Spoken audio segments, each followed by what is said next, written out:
히브리서 11장 33절로 38절의 말씀을 다 같이 한음성으로 봉독하시겠습니다. 그들은 믿음으로 나라를 이기기도 하며 의를 행하기도 하며 약속을 받기도 하며 사자들의 입을 막기도 하며 불의 세력을 멸하기도 하며 칼날을 피하기도 하며 연약한 가운데서 강하게 되기도 하며 전쟁에 용감하게 되어 이방 사람들의 진을 물리치기도 하며 여자들은 자기의 죽음을 자기들로 부활로 받아들이기도 하며 또 어떤 이들은 더 좋은 부활을 얻고자 하여 심한 고문을 받되 구차히 풀려나기를 원하지 아니하였으며 또 어떤 이들은 조롱과 채찍질 뿐 아니라 결박과 옥에 갇히는 시련도 받았으며 돌로 치는 것과 톱과 양과 염소의 가죽을 입고 유리하여 궁핍과 환난과 학대를 받았으니 이런 사람 세상이 감당하지 못하느니라. 그들이 광야와 산과 동굴과 토굴에 유리하였느니라. 아멘. 우리가 사는 세상은 사실 굉장히 외롭고 때로는 이 격리된 것 같은 삶을 살게 되죠. 너무 힘들고 지치고 피곤할 때 누구 한 사람 와서 위로하고 격려하는 사람이 없는데 마치 여러분 주변에 있는 사람이 내가 계속적으로 집사님 위해서 형제님 위해서 기도하고 있습니다. 하나님께서 힘을 주시고 능력을 주셔서 능히 감당하게 하실 것이다. 이 따뜻한 말 한마디가 우리를 새롭게 세워가는 하나의 도움이 되기도 하시죠. 근데 하물며 천지를 창조하시고 날 이 땅 가운데 보내신 하나님께서 내가 너의 고통과 너의 환난과 너의 그 아픈 마음을 내가 알고 있다. 내가 너를 위로하고 너를 세워서 너를 새롭게 하리라. 반드시 너와의 언약을 성취하리라는 이 언약의 말씀을 우리에게 주신다면 우리는 아마 엄청난 이 힘이 되고 이 소망이 되고 은혜가 될 줄로 믿습니다. 근데 이런 소망을 우리가 똑같이 말씀을 들어도 이것을 내가 아멘으로 받아들일 때 그것이 이제 내 것이 되어지는 것들을 우리가 보게 되는 것이죠. 그러면 하나님의 말씀이 내게 들려질 때에 우리가 어떻게 이것을 받는가? 그건 믿음으로 받는 것이죠. 그럼 믿음의 시작이 어디서부터 되는가? 나를 사랑해서 나를 위하여 자기 몸을 버리신 예수 그리스도 그분을 알고 만나기 시작하는 것입니다. 그래서 우리는 만남의 축복이 매우 중요한 것이죠. 그래서 이 세상 가운데 살아갈 때 만남의 축복, 아까 우리 장로님도 기도하실 때 우리 아이들이 새 학기, 새로운 학년으로 올라갈 때 만남의 축복이 있었으면 좋겠다. 사실 부모들이 자녀들이 학교에 다닐 때 기도하는 게 그거 아니겠습니까? 하나님, 좋은 친구들 만나고 좋은 선생님 만나고 그래서 우리 아이가 이 만남의 축복을 주십시오. 근데 사실 만남의 축복 가운데 가장 큰 축복이 무엇이라고 여러분 생각하십니까? 하나님과의 만남이죠. 죄로 인하여 세상과 버타던 내가, 죄를 죄로 인정하지 않고 살던 내가 하나님을 만난 후부터 내 생각과 내 삶이 변화되는 이런 그 축복, 어떻게 보면 기적과 같은 것은 만남에서부터 시작되는 것입니다. 우리가 전도해보면 알지만 어떤 사람들은 아주 믿을 것 같이 하면서도 안 믿는 사람들 있죠. 어떤 사람은 아예 씨도 안 먹는 것 같은 사람이 있습니다. 근데 그 많은 그 마음들이 그 사람들만 그러니까 아니 어쩌면 돌아보면 내 마음은 더 강팍했는지도 모르죠. 그러나 어느 순간에 나도 모르게 내 마음의 문을 열게 되고 내가 죄인 것을 인정하게 되고 그래서 주님이 나를 사랑하셔서 이 땅 가운데 오셔서 자기의 생명을 아껴오시고 내어놨다는 것이 믿음으로 받아들이기 시작하죠. 그러니까 믿음으로 받아들이니까 내 마음의 문이 이제 열리면서 기록된 말씀들이 풀어지기 시작하고 말씀을 듣는 것이 기쁨이 되고 감사가 되고 참 내 마음이 답답할 때 큰 위로가 되면서 안정감을 얻게 되는 그래서 주님이 말씀하시지 않습니까? 내가 주는 평안은 세상이 주는 것과 다르다. 이렇게 말씀하시는 평강이 내 안에 올 때 우리 안정감을 얻게 되는 것이죠. 여러분 아무리 이 환난과 역경과 고난이 온다 할지라도 우리 마음 가운데 소망 하나만 있으면 우리는 그것 때문에 세상 것 때문에 굴복당하지 않는 줄로 믿습니다. 그러면 이 소망을 우리가 어떻게 얻을 수 있는가? 그건 믿음의 주에 온전 계시는 이 예수를 바라볼 때 그 안에서 일어나는 것이죠. 여러분, 우리가 이 신앙생활을 안 하던 인생은 한 가지의 목적을 향해 달려나가는 것이죠. 그래서 표대가 분명해야 됩니다. 근데 우리 믿음의 사람의 분명한 표대는 무엇인가? 예수 그리스도죠. 예수 그리스도는 요동함이 없어요. 변함이 없으신 분이죠. 내가 어떻게 하면 예수 그리스도를 닮아갈 수 있을까? 그리고 그 입에서 나오는 말씀을 내가 어떻게 신뢰할 수 있을까? 그것은 믿음이에요. 근데 이 믿음이 인간의 노력과 힘과 어떤 물질로 되어지는 것이 아니라 전적인 하나님의 은혜의 선물이면서 그 말씀들이 내 안에서 아멘으로 화답되어질 때 내 마음 가운데 자리 잡게 되는 것들을 우리가 볼 수 있게 되는 것이죠.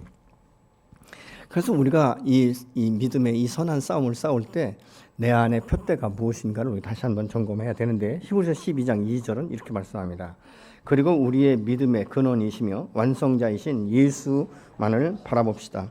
그분은 장차 누릴 기쁨을 생각하며 부끄러움도 상관하지 않고 십자가의 고통을 견디어내시고 지금은 하나님 옥좌 오른편에 앉아 계십니다. 이렇게 공동번역은 말씀을 하고 있습니다. 그 주님의 십자가의 이 처형이라는 것은 인간의 그 처형 방법 가운데 가장 악한 것이죠. 어떻게 보면 참 수치스러운 거예요. 발가벗긴 채 그 십자가에 달려 있다는 것은 말로 표현할 수 없는 수치감을 느낄 수 있는 것이죠. 그럼에도 불구하고 부끄러워하지 아니하시고 나의 죄를 대신하기 위해서 정말 말 없이 그것을 감당하신 그 예수 그리스도의 생명의 피값이 있기 때문에 저와 여러분이 오늘날 하나님을 아버지라고 부를 수 있는 이 특권을 갖고 살지 않습니까? 믿음의 주요 온전케 하신 이인 예수를 내가 놓치는 순간에 우리는 세상을 바라볼 수밖에 없는 것이죠. 우리의 푯대가 바뀌는 것들을 우리가 봅니다. 주님은 오늘 또 나의 소망이시며 구원이시기 때문에 기쁨이 되시는 것이죠. 그 주님이 나를 지켜주시고 붙들고 계시기 때문에 우리가 감사할 수 있는 거예요. 여러분, 이 분명하고 뚜렷한 이 푯대는 움직이지 않아야 되는 것이죠. 그 주님이 오늘 또 내 삶의 푯대가 되어질 때 우리는 좌우로 치우치지 않고 뒤로 물러서 심륜에 빠지지 않고 꿋꿋하게 나아가는 삶을 살게 되는 줄로 믿습니다.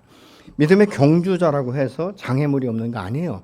여러분, 이 믿음 안에서 우리가 잘 바르게 살려면요, 세상 사람보다 더 어려워요. 왜냐하면 세상 사람은 세상의 방법대로만 살아가면 되거든요. 근데 믿음의 사람은 무엇입니까? 믿음의 잣대가 있다는 것이죠. 말씀의 기준이 있기 때문에 우리가 세상 사람들보다 더 하나의 어떻게 보면 짐이라고만 하면 짐이라고 질 수도 있는 것이죠. 그런데 이것이 짐이 되지 않고 내가 자유롭게 할 수 있는 것은 내 삶의 모두를 나의 주인 되시는 주님 앞에 내려놓는 것 아니겠습니까? 주님 말씀하시는 거예요. 너의 무거운 짐들을 다 내게 내려놔라. 그러면 내가 그 모든 짐을 대신 짊어지고 너는 내 곁에 서서 나와 함께 쉽고 가벼운 멍에를 메고 같이 가자라고 말씀하는 것이죠. 여러분과 주님을 놓치는 순간부터 우리는 세상을 향하여 갈 수밖에 없는 것이죠.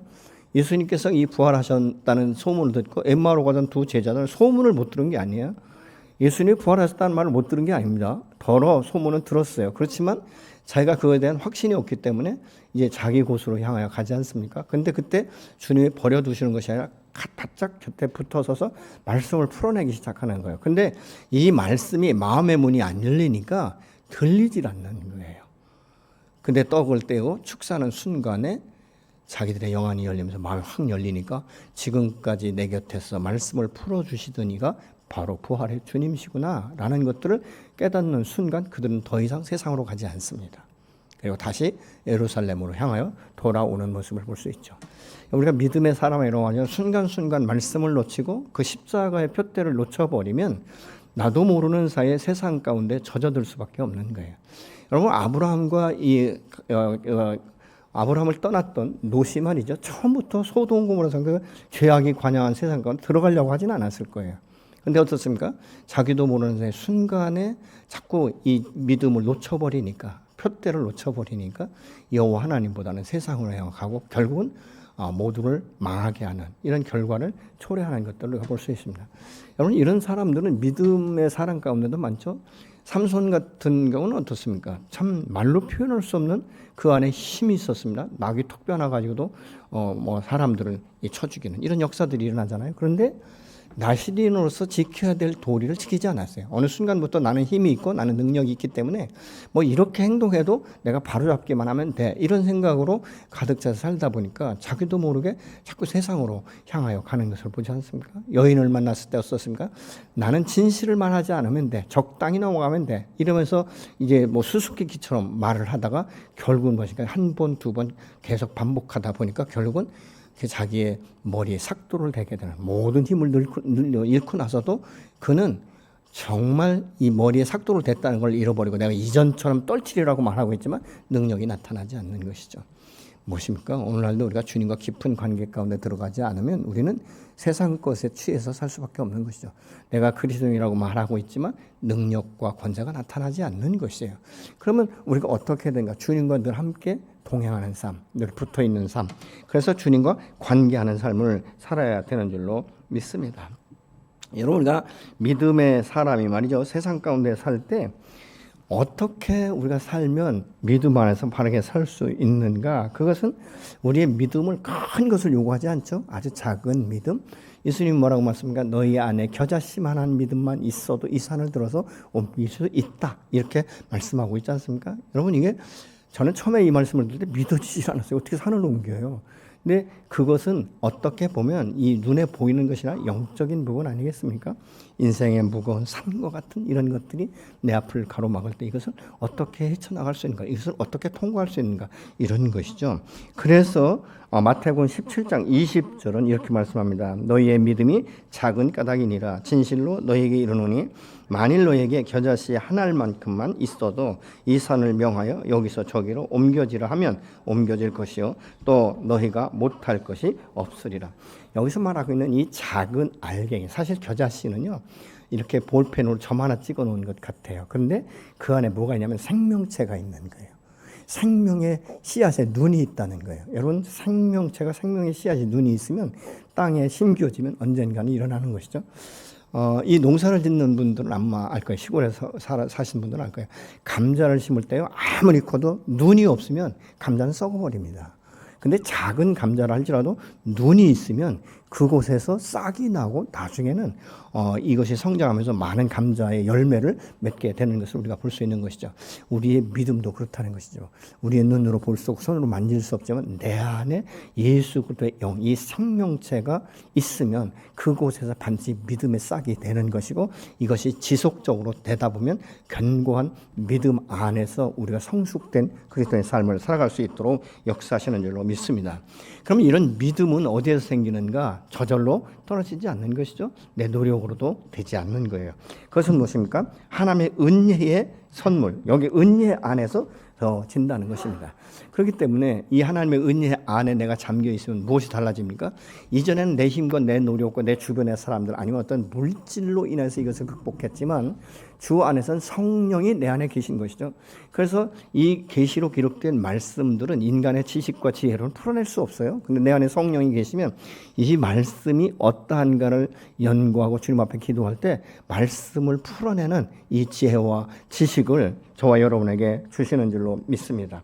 여러분, 신령한 믿음이라는 것은 정말 어떤 자체적으로 어떤 힘이나 어떤 노력에 의한 것이 아니라 성령의 도우심과 은혜 안에서만 이루어지는 줄로 믿습니다. 성령의 도우심을 구하면서 이제 주께 의뢰할 때 성령이 나를 붙들고 지탱할 수 있는 능력을 부어 주시는 거예요. 그렇기 때문에 감당하게 되는 것이죠. 요한복음 15장 5절에 뭐라고 말합니까? 너희는 나를 떠나서는 아무것도 할 수 없다. 그러면서 뭐라고 말합니까? 너희가 내 안에 있고 내 말이 너희 안에 있으면 무엇인지 원하는 대로 구하라. 그리하면 이루리라고 말씀하고 있는데 이건 관계예요. 주님과의 관계, 긴밀한 관계, 날마다 붙어있는 관계.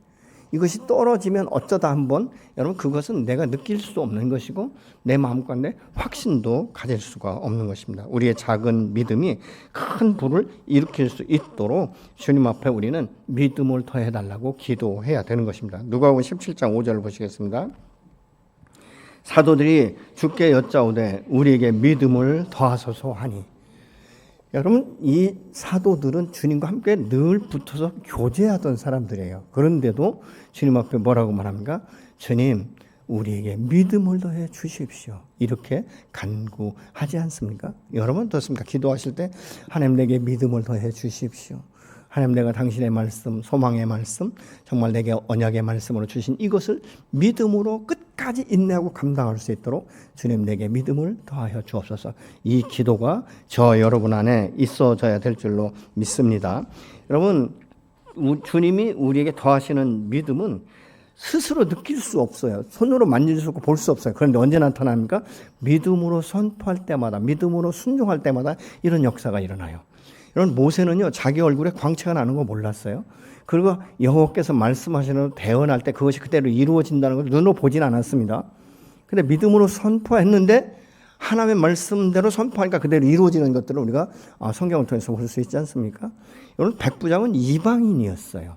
이방인인데 자기 하인이 아마 죽을 병에 들렸던 것 같죠. 그러니까 예수님이 그 근방에 오신다니까 하인의 영혼, 하인을 치료하기 위해서 백부장이 나옵니다. 근데 그 안에 그 믿음이 있는 줄을 본인은 몰랐어요. 근데 어떻게 압니까? 소문에 듣지 않으니까 예수님을 만나면 모든 질병이 치유될 수 있다는 소식을 들은 것이죠. 그리고 예수님 앞에 가지 않습니까? 그러면서 예수님께서 내가 내 문제가 아니라 내 집에 있는 하인이 지금 병들어서 죽게 됐는데 이 치료를 위해서 왔습니다. 그러니까 예수님께서 오케이, 나는 이 유대인 중에서도 이런 믿음을 보지 못했는데 참 이방인인 너의 믿음이 크다. 내가 너희 집에 가겠다 할 때 아니요, 주님 오시지 마십시오. 나도 백부장으로 내 위에 사람이 있고 내 밑에 사람이 있는데 오라면 오고 가라면 갑니다. 주님 여기서 말씀만 하시면 내 하인이 낫겠습니다. 이런 고백을 하지 않습니까? 근데 이 고백이 어떤 자기 안에 능력이 있다라고 생각하지 않았어요. 근데 그렇게 고백할 때 주님 뭐라 합니까? 내 믿음이 내 믿은 대로 이렇게 말씀하고 있지 않습니까? 그래서 주님이 자주 쓰시는 말씀이 내 믿은 대로 될지어다. 내 믿음이 그대로 이루어질지어다. 이렇게 말씀하시는 것을 우리가 볼 수 있죠. 나중에 백부장이 집에 들어왔을 때 하인이 낳는 시간을 생각해 보니까 주님과의 대화 가운데 그 말씀이 선포될 때 자기 집 하인이 치유됐다는 것을 알 수 있지 않습니까? 여러분, 우리는 때로는 믿음이 굉장히 있는 것 같지만 실질적으로 이 삶 가운데 믿음이 없어서 휘청될 때가 얼마나 많은지 모릅니다.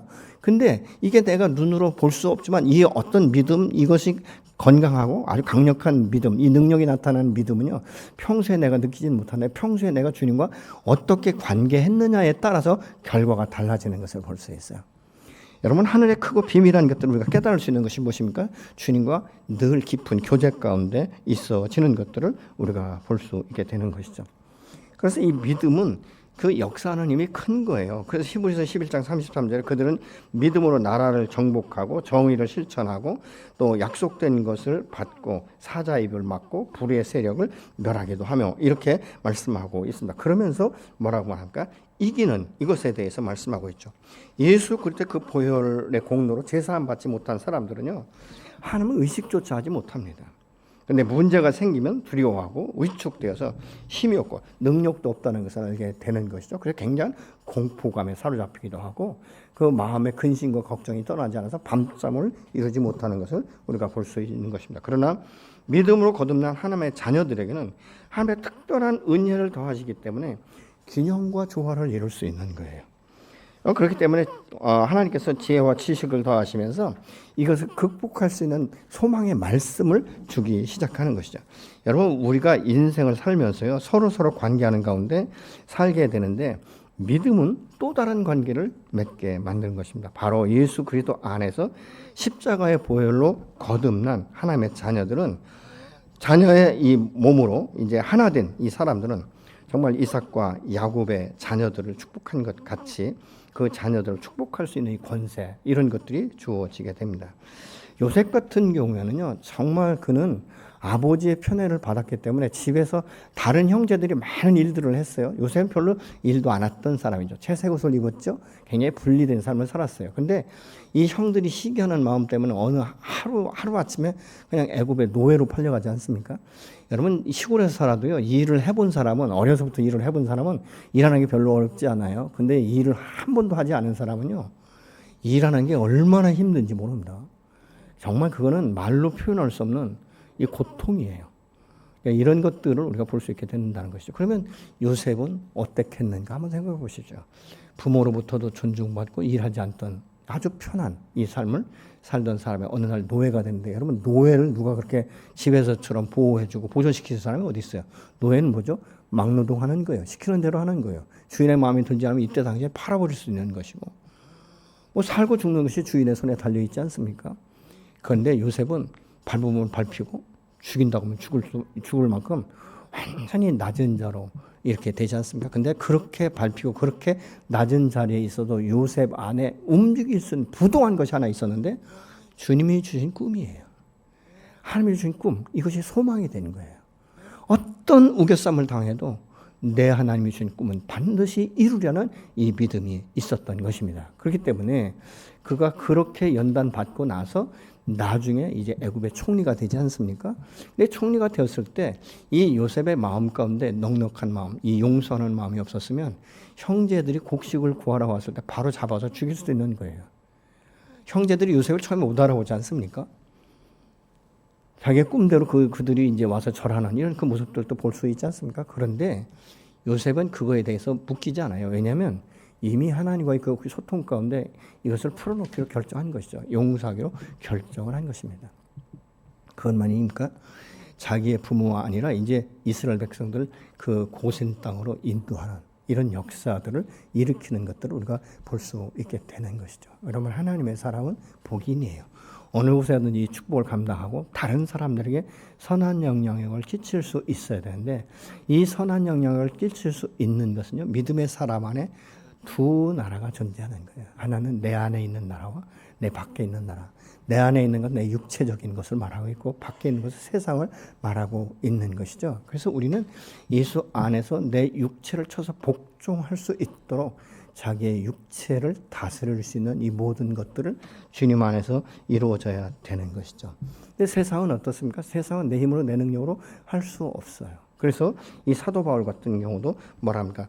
나는 내 몸을 쳐서 복종하기까지 주님 말씀 앞에 굴복한다라고 지금 말하는 것들을 우리가 볼 수 있게 되는 것이죠. 여러분, 우리가 믿음이 없으면 신앙생활을 한다고 하면서도 주님 앞에 드릴 때 일정한 부분만 드려요. 내가 드리고 싶은 만큼만 드리죠. 근데 실적인 삶은 어떻습니까? 모든 주권이 자기에게 있는 거예요. 내가 주인인 거예요. 내 마음대로 모든 것들을 결정하고 선택하지 않습니까? 결국은 무엇인가? 자기 소견에 옳은 대로 살아가는 우리의 모습을 볼 수 있게 되는 것이죠. 여러분은 어떻습니까? 여러분의 육체를 정말 주님의 영광을 위해서 굴복시키십니까? 아니면 정말 내가 자유한 대로 내 삶의 필요를 채우기 위해서 여러분 지금도 열심히 주님 앞에 나가 기도합니까? 여러분, 이런 사람들은 자기의 육체를 스스로 다스리려고 하는 사람들은요, 많은 타협을 하게 됩니다. 뭐 어떤 타협을 합니까? 이제 이 먹고 사는 문제가 우선 앞서기 때문에 그런 것이죠. 그래서 계속적으로 자기의 유익을 위해서 타협하는 것이죠. 그 계속 이제 이 가게 되면 어떻습니까? 거룩한 영성을 구하지 않아요. 주님 앞에 나가 기도할 때도 자기의 어떤 육체의 소유, 필요한 것들만 채우지 하나님 내 안에 거룩한 영으로 충만하게 하십시오. 이렇게 하지 않는다는 것이죠. 여러분, 우리가 믿음으로 살기로 결단했으면 주님과의 교제의 끈을 놓치면 안 되는 것입니다. 어떤 타협도 들어와서는 안 되는 것이죠. 그래서 이 항상 깨어 기도하면서 자신의 약함을 인정하는 것이죠. 그래서 사도 바울은 뭐랄까? 약함이 곧 강함이다. 약하기 때문에 주님 앞에 나가 기도하는 것 아니겠습니까? 여러분, 이 건강도요, 뭐 고롱팔십이라고 나는 원래 약한 사람이다 이런 사람은요, 몸에 조금 변화가 오고 아프면 바로 병원으로 가요. 바로 치료받습니다. 근데 건강을 장담하는 사람은요, 웬만하면 안 가요. 몸이 아파도 이거 뭐 감기쯤이야 이러거든요. 네, 저희 그 후배 중에 신학교 다닐 때 이런 사람이 있었어요. 돈은 없고 하다 보니까 감기가 들면 여러분 감기약 사 먹어야 되잖아요. 근데 이 친구는 감기약을 안 사 먹고 이제 고춧가루를 한 대접에다 고춧가루 한 숟갈 넣고 풀어가지고 그걸 마시고 운동장을 한 서너 바퀴 돈대요. 그럼 막 땀이 나잖아요. 그러면 이불 쓰고 자는 거예요.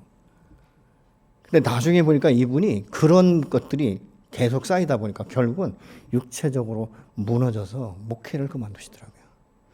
여러분, 우리가 건강에 자신이 있다는 사람 치고 병원 자주 가는 사람 없습니다. 결과적으로 무엇입니까? 큰 병이 들어서 나중에 가면 후회하게 되는 이런 그 모습을 우리가 볼 수 있죠. 영적인 것도 마찬가지입니다.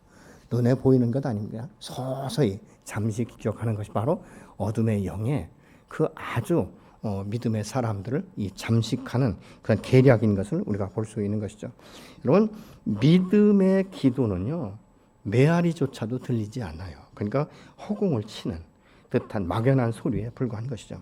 여러분, 기도할 때 어떻습니까? 확신을 가지고 기도하십니까? 그리고 그 기도했을 때 확신을 가진 것을 얼마나 유지를 시키십니까? 로마서 8장 32절은 이렇게 말합니다. 자기 아들을 아끼지 아니하시고 우리 모든 사람을 위하여 내어주시니가 어찌 그 아들과 함께 모든 것을 우리에게 주시지 않겠느냐. 근데 또 뭐라고 말씀하냐면 사람은 그 마음 가운데 악한 마음이 있어도 자기 자식에게만큼은 얼마나 좋은 것으로 줄지 모른다. 가장 좋은 것으로 주기를 원한다라고 말하고 있죠. 그러면서 누가복음 11장 13절에 이렇게 말합니다. 너희가 악할지라도 좋은 것을 자식에게 줄 줄 알거든. 하물며 너희 하늘 아버지께서 구하는 자에게 성령을 주시지 않겠느냐 하시니라. 이 말씀 무엇입니까?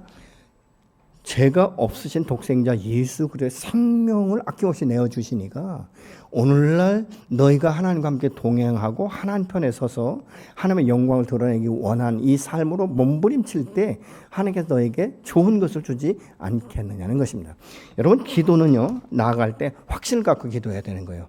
왜요? 어떤 확신입니까? 하나님의 말씀하신 것을 붙들고 나가서 기도하는 것이죠. 하나님, 기록된 말씀이 이런데 하나님, 이 말씀이 내 안에서 내 삶 가운데 이루어지기를 원합니다. 이렇게 우리가 기도해야 되는 것이죠. 기도는 우리로 하여서 천국의 문을 여는 도구가 되게 하는 거예요. 그래서 뭐라고 합니까? 너에게 겨자씨만한 믿음이 있으면 우리가 이 산을 움직일 수 있다, 이렇게 말하고 있는 것이죠. 근데 여러분, 우리가 눈에 보이는 뭐 큰 산을 옮기는 것이 아니라 이건 영적으로 우리가 해결할 수도 있는 것이죠. 우리의 삶 가운데 믿음으로 살려고 영적으로 좀 이렇게 부욕해, 어떻게 보면 성령이 충만한 가운데 살려고 하는데 자꾸 이게 어떤 그 삶 가운데, 환경 가운데 이게 막히다 보니까 우리 너무 힘들어해요. 이럴 때 어떻게 하는가? 이것은 돌파해야 되는데 인간의 힘으로 능으로 안 되기 때문에 성령의 도우심을 구하는 것이죠. 하나님, 내 마음이 이렇습니다. 내 마음이 이런 갈등이 있습니다. 내 환경이 이렇게 우겨쌈을 당하고 있습니다.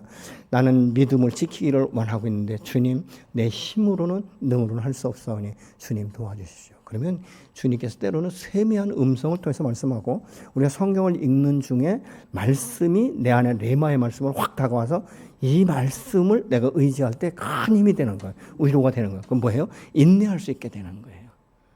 여러분, 인내하는 것은요, 소망이 없으면 인내할 수가 없는 것이죠. 그래서 믿음의 기도는 인내를 만들어내고 소망을 갖게 하기 때문에 어떤 상황 가운데도 능히 감당할 수 있는 확신을 갖게 되는 줄로 믿습니다. 33절에 보니까 그들은 믿음으로 나라들을 이기기도 하며 이렇게 말씀하고 있거든요. 여기서 이긴다는 말은 어떤 의미냐면 우리가 이 정복당할 때 나라와 이 백성들 안에서 이 싸우는데 어떤 싸움을 붙든지 우리는 이겨야 된다는 것이죠. 어둠과 싸울 때도 이겨야 되는 것이고, 여러분, 전쟁에서도 반드시 이겨야 되지 않겠습니까?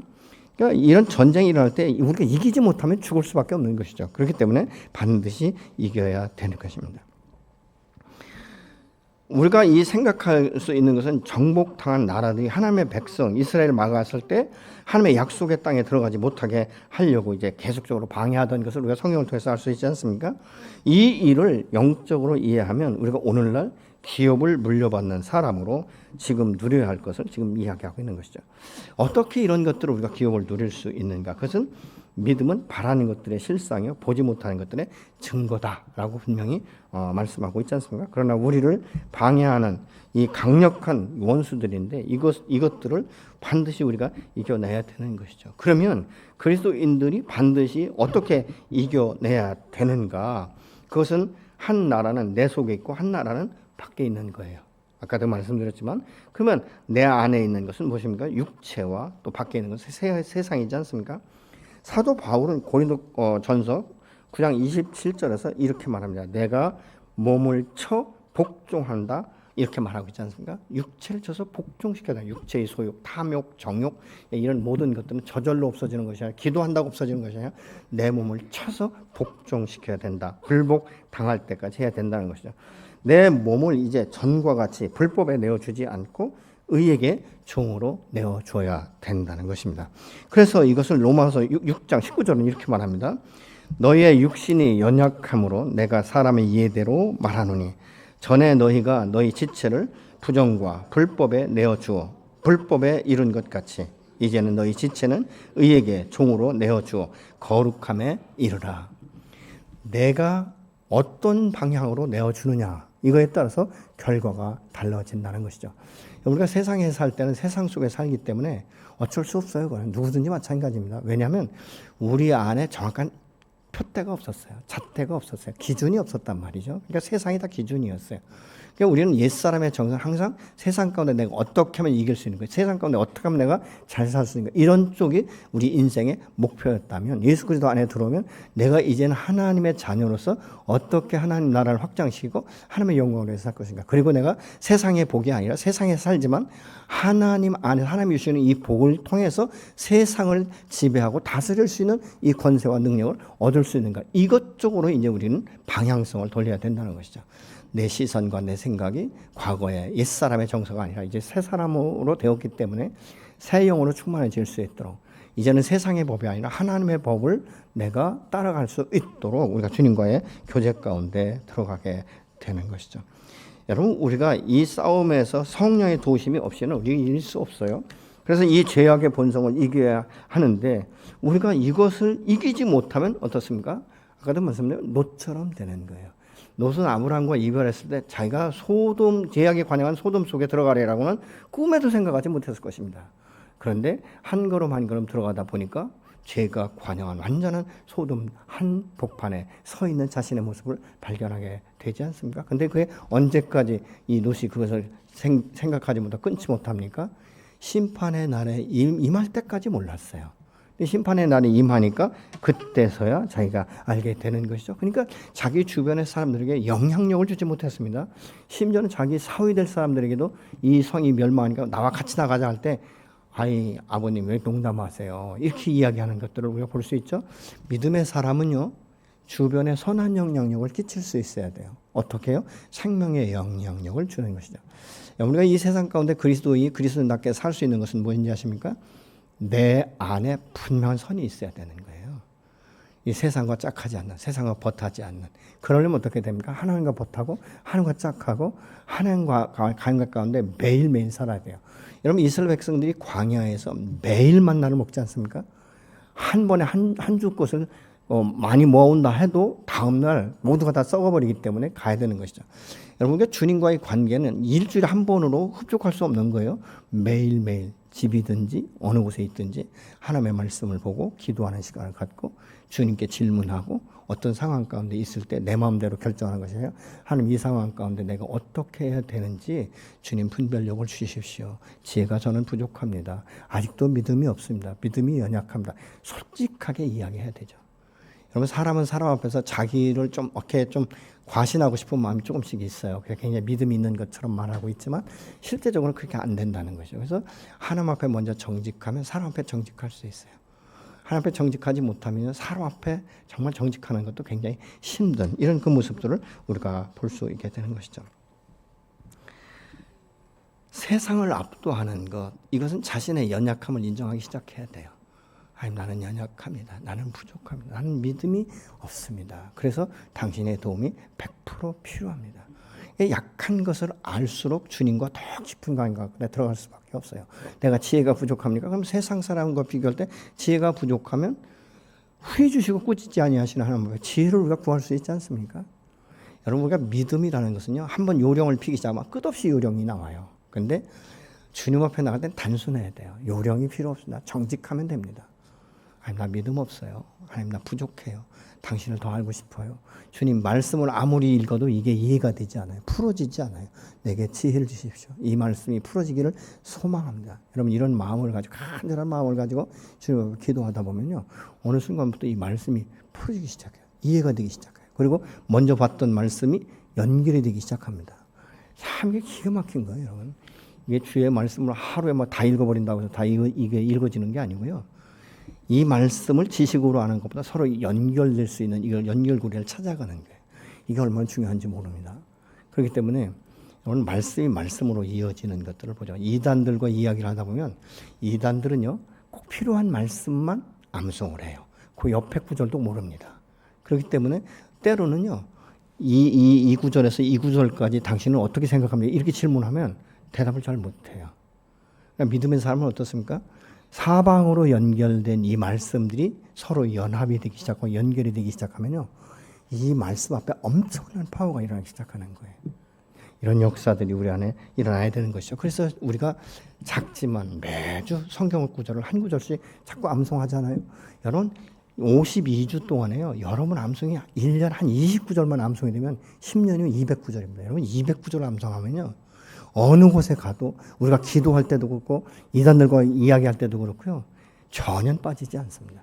근데 이게 언제 더 힘이 되는지 아십니까? 기도할 때 엄청난 힘이 돼요. 말씀을 암송하고 말씀이 연결될 때 얼마나 힘이 되는지 모릅니다. 얼마나 위로가 되는지 모릅니다. 그렇기 때문에 주님과의 관계는 매일매일 이루어져야 되는 줄로 믿으시기 바랍니다. 여러분, 믿음의 승리자인 우리의 이 선진들이 하루아침에 이루어진 것이 아니에요.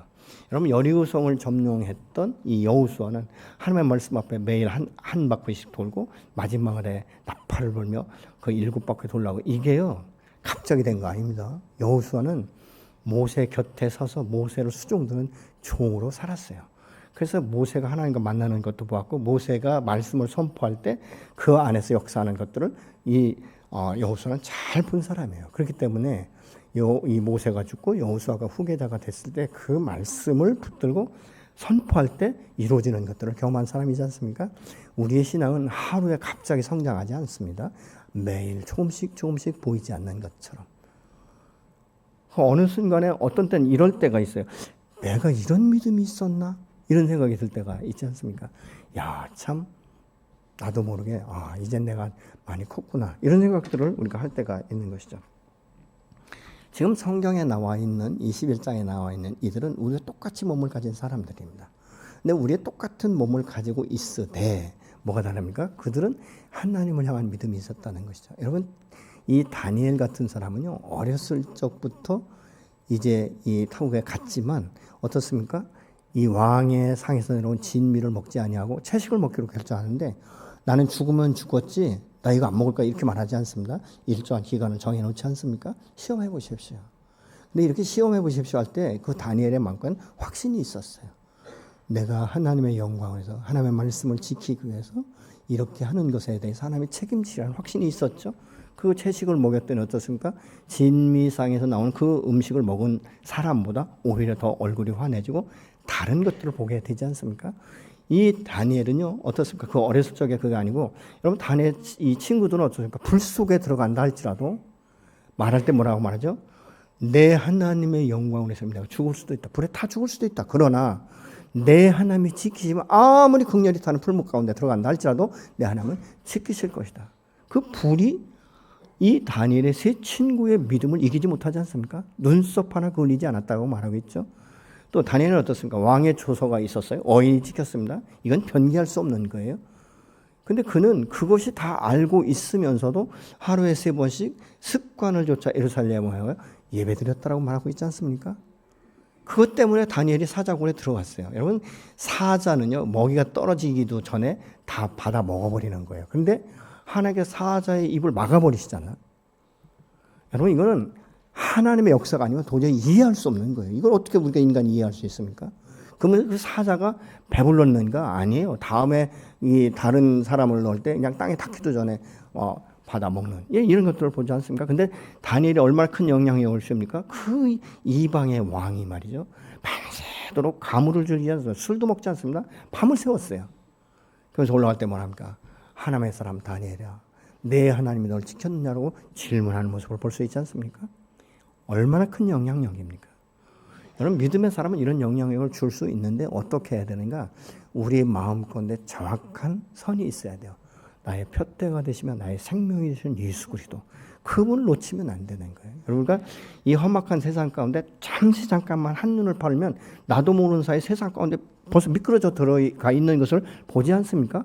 그렇기 때문에 늘 주님을 우리가 깨어있는 것, 이것이 매일매일 많은 시간을 한 번에 드리는 거, 이거 중요한 게 아니라 매일매일 일정한 10분이든 20분이든 매일 주님 앞에 나가서 기도하고 말씀을 보고 묵상하고 그럴 때 이 험악한 세상에 우리가 이겨나갈 뿐만 아니라 하나님의 언약 백성으로서 언약을 성취하는 역사가 우리 안에 이루어지게 되는 줄로 믿으시기 바랍니다. 그렇기 때문에 여러분은 믿음의 부모로서 자녀의 세대를 축복할 수 있는 특권이 주어졌어요. 그래서 이 자녀 세대를 여러분 축복하셔야 됩니다. 여러분의 축복권이 자녀들에게 흘러가는데 이것은 축복만이 아니라 우리의 삶이 주님 안에 진실되게 나도 모르는 사이에 내 믿음의 자세와 믿음의 모습을 보면서 자녀들이 닮아갈 수 있을 때 이 유업은 여러분의 자손과 자손에게까지 주님이 오시는 날까지 여러분의 가정과 여러분의 세대가 하나님의 유업을 흘려받는 축복의 통로가 될 줄로 믿으시기 바랍니다. 나는 비록 여기까지지만 내 자녀는 더 풍성하고 더 창대케 되는 역사가 일어나게 될 것이에요. 저는 더 새롭게 하면서 요즘에 무슨 생각을 하면 창세기 12장의 말씀처럼 너로 인해 모든 민족이 복을 얻게 될 것이고 너를 창대케 하리라고 말씀하신 이 약속이 여러분의 삶과 여러분의 가정과 여러분의 사업 가운데 이루어지길 예수로 축원합니다. 그것이 내 힘으로 능으로가 아니라 여호와의 신으로 말미암아 이루어질 수 있게 되는 것이죠. 그래서 여러분 믿음으로 선포할 때는 내 생각대로 선포하시면 안 됩니다. 기도하면서 하나님께서 마음 주셨을 때 믿음을 선포해 보세요. 그러면 이것이 이루어지는 것을 경험할 수 있어요. 여러분 우리의 믿음은 계속적인 경험을 통해서 내 삶 가운데 실제가 되는 거예요. 아멘이십니까? 아유 나는 뭐 은사도 없는 나는 목사도 아닌데 아니요 여러분. 하나님의 말씀은 모두에게 주십니다. 하나님의 사람, 하나님의 자녀들을 통해서 오늘 또 말씀이 선포되게 되고 말씀이 선포된 대로 이루어지는 역사가 있어지게 될 줄로 믿습니다. 그렇기 때문에 다른 사람이 아니라 여러분 자신을 통해서 그렇게 될 것입니다. 말씀이 이루어지는 역사가 여러분과 여러분 삶과 여러분 가정 가운데 이루어지기를 예수로 축복합니다.